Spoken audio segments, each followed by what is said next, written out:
Affiliate marketer ka ba o nagpo-promote ka ng products from Shopee at nahihirapan kang gumawa ng video na gusto mong i-promote na products? Ito po ay tuturuan ko kayong download ng mga videos from Shopee. Sundan nyo lang po ito, guys.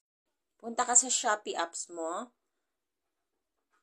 Then, dyan ka pwede mag-search ng products na gusto mong i-promote. Yan, katulad ng super powerful glue. Then, i-filter mo siya. Then, scroll down mo lang, hanapin mo yung with video. Tapos, apply. Ayan, makikita mo na dyan yung mga super power glue na may video yan. Select natin yan. Ayan natin, ikakopy natin yan, yung link niya.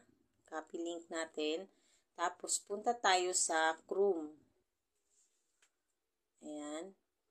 Tapos, paste natin dyan. Diinan mo lang. Tapos, pindutin mo yung paste. Then, click mo yung go. Ayan. Kapag nag-open yan, wag mong i-click yung continue. Hayaan mo lang siya na mag-open. Then, click mo yung tatlong dots. Then, download.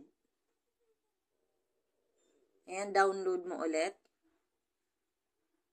Ayan na siya. Bago mo siya i-upload, para hindi ka ma-copyright, ay i-edit mo muna. Pwede ka pa magdagdag ng ibang video, then lagyan mo ng voice over. Yan lang guys. Thank you for watching.